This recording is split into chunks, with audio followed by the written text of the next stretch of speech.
ರಾಷ್ಟ್ರೀಯ ಅರಣ್ಯ ಹುತಾತ್ಮರ ದಿನಾಚರಣೆ. ರಾಷ್ಟ್ರೀಯ ಅರಣ್ಯ ಹುತಾತ್ಮರ ದಿನಾಚರಣೆ ನಗರದ BRT ಹುಲಿ ಸಂರಕ್ಷಿತ ಪ್ರದೇಶದ ಅರಣ್ಯ ಹುತಾತ್ಮರ ಸ್ಮಾರಕ ಕಚೇರಿಯಲ್ಲಿ ಹಮ್ಮಿಕೊಳ್ಳಲಾಯಿತು.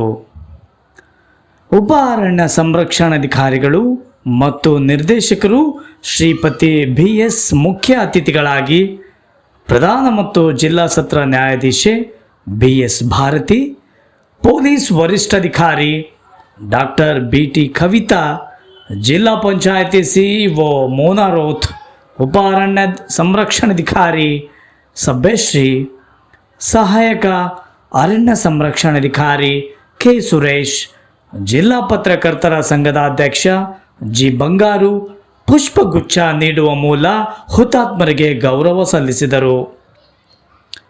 ಈ ವೇಳೆ ಪ್ರಾಸ್ತಾವಿಕವಾಗಿ ಮಾತನಾಡಿದ ಶ್ರೀಪತಿ ಅವರು, ಅರಣ್ಯ ಸಂಪತ್ತನ್ನು ಸಂರಕ್ಷಣೆ ಮಾಡುವ ಮೂಲಕ ಇಲಾಖೆಯಲ್ಲಿ ಸೇವೆ ಸಲ್ಲಿಸಿದ ಹುತಾತ್ಮರಾದವರನ್ನು ಎಂದು ನೆನೆಸಿಕೊಂಡು ಅವರನ್ನು ಶ್ರದ್ಧಾಂಜಲಿ ಸಲ್ಲಿಸುವ ಜವಾಬ್ದಾರಿ ನಮ್ಮದಾಗಿದೆ ಎಂದು ನುಡಿದರು.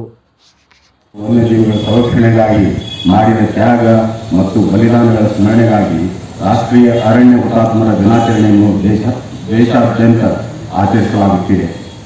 1730 ಶಕ್ತಿ ಪ್ರಾಂತ್ಯದಲ್ಲಿ ರಾಜನ ಹಸ್ತಾರಮನೆಗೆ ಅವಶ್ಯವಿದ್ದ ಕೇಸರಿ ಮರಗಳನ್ನು ಕಡಿಯಲು ವಿರೋಧಿಸಿದ ಬಿಷ್ಣೋಯಿ ಸಮುದಾಯದ 363 ಪುರುಷ, ಮಹಿಳೆ ಮತ್ತು ಮಕ್ಕಳನ್ನು ಕೊಲ್ಲಲಾಯಿತು.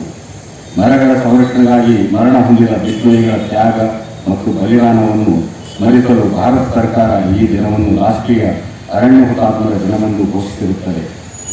ಅರಣ್ಯ ಸಂಪತ್ತು ಮತ್ತು ವನ್ಯಜೀವಿಗಳ ಸಂರಕ್ಷಣೆಗಾಗಿ ಮತ್ತು ಪ್ರಾಣವನ್ನೇ ಅರ್ಪಿಸಿದಂತಹ ಸರ್ವೋಚ್ಚ ತ್ಯಾಗವನ್ನು ಮಾಡಿ ಸಮರ್ಪಣಾ ಮನೋಭಾವದ ಹಲವಾರು ಅರಣ್ಯಾಧಿಕಾರಿಗಳ ಹೆಸರುಗಳು ಕರ್ನಾಟಕ ಅರಣ್ಯ ಇಲಾಖೆಯಲ್ಲಿ ಇಂದಿಗೂ ಹಚ್ಚ ಹಸಿರಾಗಿ ರಾರಾಜಿಸುತ್ತಿವೆ.